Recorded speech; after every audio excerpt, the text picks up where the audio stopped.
क्या आपके पास ऐसा कोई दिन है जिस दिन आपके मन में कोई विचार नहीं आता? अब उस पे काम करें कि नहीं, इस पे हम क्या क्या लिख सकते हैं, किस दिशा को दिखाएं, किन भावनाओं को उड़ेले कि लोगों के लिए और अपने मनोभाव स्थिति के लिए बेहतर हो। एक अच्छी कह सकते हैं पब्लिसिटी मिलती है, एक अच्छा आपका रुतबा बनता है और कहीं ना कहीं आम जनता की निगाह में आप उतर के आते हैं कि आप किस तरह से किन पे कटाक्ष कर रहे हैं। दोस्तों नमस्कार, मैं आपका साथी केशव विवेकी, आपका इस चैनल में विशेष स्वागत है। आइए हम सभी हिंदी महासागर की इस महायात्रा को और मजबूती के साथ आगे बढ़ाते हैं, प्रकरण लेखन विचार से जुड़ते हैं। आज हम कुछ बातें हैं जो आपके सानिध्य में रखते हैं और आपके पास विचार हो तो कमेंट जरूर करें। लिखने हेतु विषय कैसे खोजें, कविता कौन सी बेकार होगी, क्या चार पंक्ति में लिखा। आप सभी का तो कमेंट आता नहीं है, कम से कम कमेंट करना शुरू करिए क्योंकि मुझे भी दिशा मिलती है। आप सभी से आग्रह है वीडियो भी पूरा देखें तभी लाभ मिल सकेगा। देखिए, प्रकरण लेखन विचार भाग 19 एपिसोड 19 में हम जुड़ते हैं और आज हम जानेंगे कविता के विषय के लिए काम, राजनीतिक विषयों के पक्ष विपक्ष, चतुष्पदी के लिए सहज रास्ता। तो आपके पास ये सारे 3 विषय हैं, 3 टॉपिक है, इन पे हम चर्चा कर लेते हैं।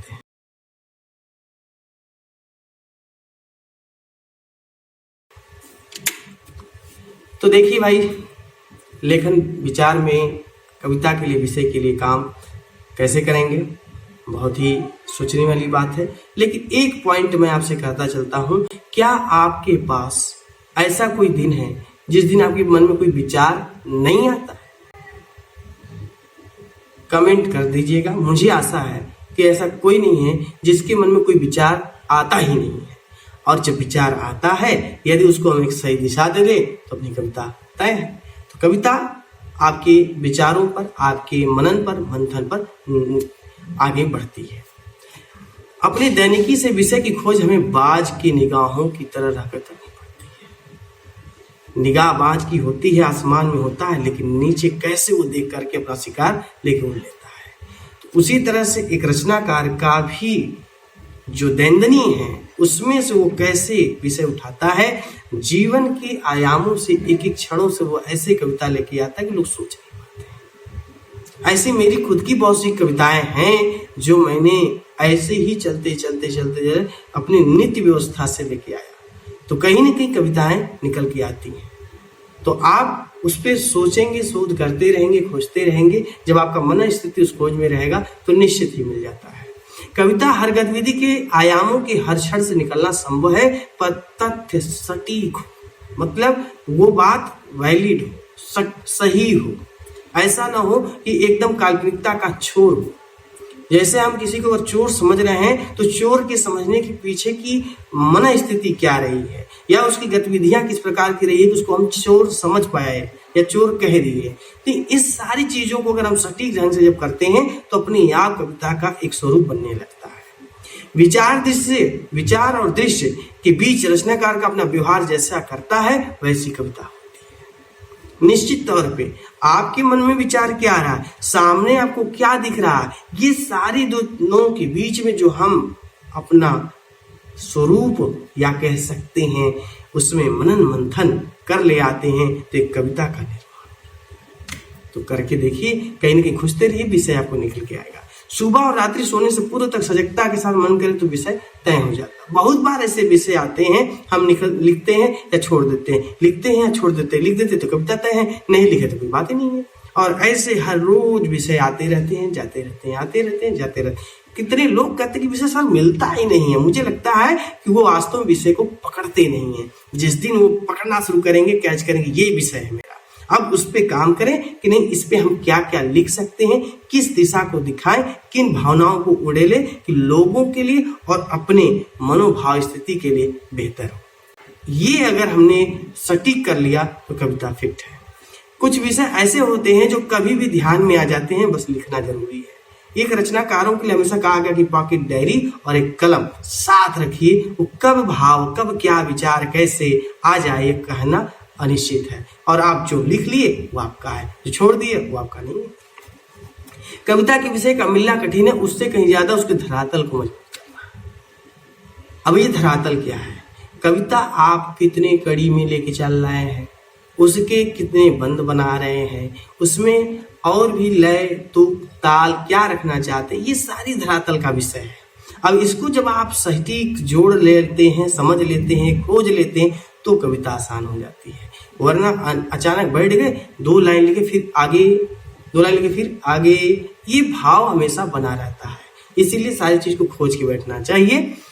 बस रचनाकार को अपने विषय के प्रति ध्यान रखें कि कविता सृजन योग्य है, यानी जो विषय ले उसे लगे कि नहीं इस पे लिखना जाए, लिख देने से समाज में या लोगों में या खुद में एक बड़ा उत्साह हो सकता है। अगर ये भावना है तो कविता अच्छी है। राजनीतिक विषयों के पक्ष विपक्ष, इन दिनों पॉलिटिक्स पे ज्यादा लिखी जा रही कविताएं और लोग बड़े तेजी के साथ अपने आप को इम्प्रूव करवा रहे हैं इन दिनों, खास करके राजनीति से।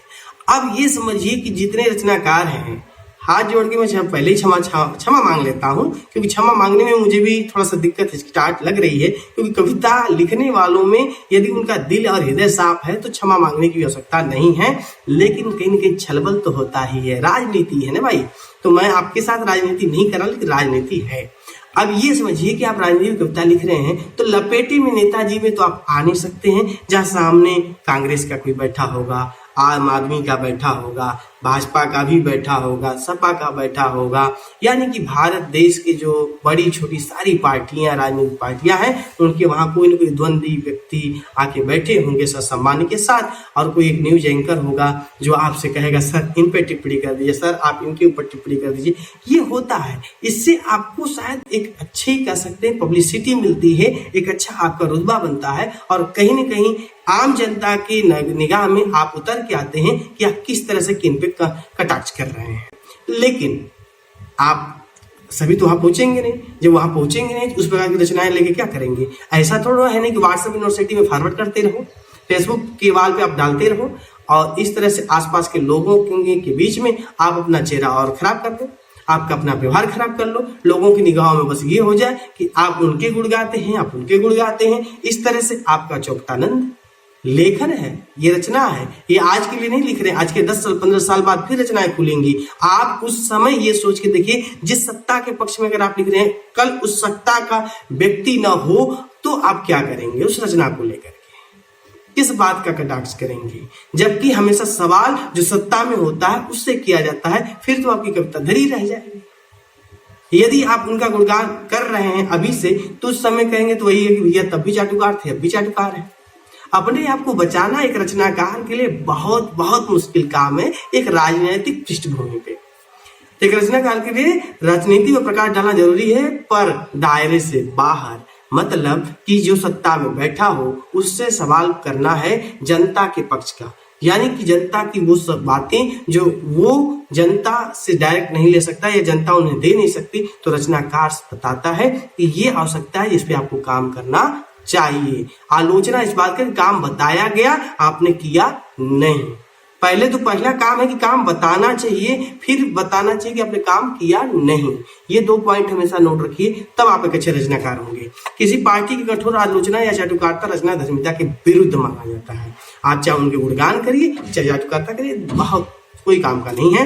राजनीति के किसी भी व्यक्ति के लिए रचना उसके चरित्र का एक समान नहीं रह जाती। राजनीति में व्यक्ति कहता है ना कि मतलब बेटा बाप बेटा पे विश्वास नहीं कर सकता है, जब वहां उनका आपसी संबंध का सही नहीं है। आप क्या विश्वास कर रहे हैं कि आप आज उनके लिए जो कुछ कहेंगे कल वो ऐसा ही करेंगे? ना, यदि आप गलत फहमी में तो आप रचना करना बंद कर दीजिए। आगे है, किसी पार्टी के पक्ष विपक्ष में रचना सत्ता पलटते ही बेकार हो जाती है। पहले मैंने कहा था, राजनीति किसी व्यक्ति के लिए रचनाकार चित्र के समान नहीं है। एक रचनाकार विश्वास के स्तर पर कुछ लिखता है, पर नेताओं पर विश्वास सही नहीं रहा। एक रचनाकार जनता की तरफ से उन बातों के लिए कलम उठाता है जो आवश्यक हो। यदि आप ऐसा करते हैं तो बेहतर है, अन्यथा कोई मतलब नहीं है। कवि का काम खुश करना नहीं, बल्कि उन बातों पर अंकुश लगाना जो अनावश्यक हो। यदि आप ऐसा करते हैं तो ठीक है, वरना आपका लिखा जरा सारा सब चौपट है, और आने वाले सब लोग कहेंगे यार पैसे के लिए आदमी कितना बेकार काम कर दिया। तो कविता पैसे के लिए न लिखें भैया, ये इसके लिए मैं क्षमा चाहूंगा। चलिए चतुष्पदी की ओर चलते हैं, और मुझे आशा है कि जो लिखने वाले लोग हैं वो लिख रहे होंगे, और मैं कहूंगा कि आप चतुष्पदी लिखते रहिए। हमारे कुमार विश्वास जी जो युग कवि हैं, उनके वाल पे कभी कभी चतुष्पदियां आती रहती हैं और कभी कभी का ज्यादातर आती रहती हैं, और उनको भी देखने वाले लोग कहते हैं कि आप ऐसे नहीं कहते, वैसे नहीं कहते। जैसे काफी इन दिनों ऐसा चल रहा है कि लोग कहते हैं सर आप दुकान की दुकान खोल रखे हैं। अरे भैया, कुमार विश्वास जी से कहिए कि आप दुकान वाला काम बंद कर दीजिए। आप भी जो है रिमी राइम्स वर्ड को ले आकर के जो आप कविता का जो ढोल बना रखे हैं ना, इसको बंद कर दीजिए। मैं आदरणीय से क्षमा चाहूंगा, उनसे बहुत अनुज हूँ, बहुत छोटा हूँ, लेकिन मैं जो लिखने वाले लोग हैं उनके लिए ऐसा कहने के लिए मैं आपको भी साथ ले आया हूँ, इसके लिए क्षमा चाहूंगा। तो चतुष्पदी बनाने के लिए देखिए भाई, आपको राइम वर्ड्स यानी कि तुकांत ले आने अति आवश्यक है। अगर एक आम पाठक को सरल शब्दों में उसको समझ में आ जाए, वो भी आपके बिना, तो आपको ऐसा लिखने की आवश्यकता है। अब रही बात 4 शब्दों को खोजो और उससे लिखने का अभ्यास करते रहना जरूरी है। 4 शब्द उठाइए, लिख डालिए, 4 शब्द उठाइए, लिख डालिए। कम से कम 4 से अगर 4 पंक्ति बनती है तो धीरे धीरे आदत बनेगी। एक शब्द से पूरी कविता लिख डालेंगे। एक शब्द से आप खंड काव्य भी लिख सकते हैं, महाकाव्य भी लिख सकते हैं, लेकिन आप पहले शब्द खोजिए, शब्द संचयन कीजिए, अभ्यास कीजिए। आप करते कुछ नहीं है और ये सोचते हैं कि कविता आ जाएगी, तो क्षमा चाहिए। चलिए, फिलहाल मैंने उदाहरण में ले रखा है मनोहर, गगन, नीर और भूतल। इस 4 शब्दों से ही मैंने 2 अलग अलग चतुष्पदी बना रखी है। हाँ, मात्रा का यहाँ कोई भार नहीं है, पहले से बता दे रहा हूं, लेकिन आप ऐसे भी लिखते हैं तो बेहतर है। हर छवि लगे मनोहर जहाँ की, कर में बांध लूं गगन यहाँ की, नीर से हुई जलद अपनी आंखें, नीर से हुई जलद अपनी आंखें, भूतल रहा बस गाए यहाँ की, भूतल रहा बस गाए यहाँ की। बहुत ही मनोरम पंक्ति रही है, आप इस पे विचार मनन कर सकते हैं। 4 शीर्षक बिंदु थे और उन पे हमने एक चतुष्पदी बना ली। उन्हीं का मैंने दूसरे तरीके से बनाया।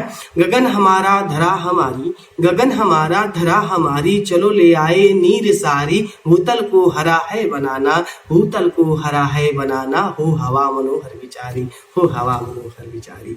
तो ऐसे ही आप भी पंक्तियां लिखते रहें और लोगों को आनंदित करते रहें। आशा है कि आप ऐसे ही अभ्यास करते रहेंगे और सीखते रहेंगे। तो प्रकरण लेखन विचार भाग 19 में आज हम जुड़े और आज हमने जाना कविता के विषय के लिए काम, राजनीतिक विषय के पक्ष विपक्ष, चतुष्पदी के लिए सहज रास्ता। तो आप इन सारे विषयों को सोचते रहें, समझते रहें और लिखते रहें। तो लेखन संबंधी अपने प्रश्नों को भेजें, उसका उत्तर अगले भाग में दिया जाएगा। इस भाग में आपको क्या नया मिला कमेंट करके बताएं, वीडियो को लाइक करें व मित्रों को भेजें। नई बातों से जुड़े रहने के लिए चैनल को सब्सक्राइब करें। मिलते हैं अगले भाग में, तब तक के लिए नमस्कार, बहुत बहुत धन्यवाद।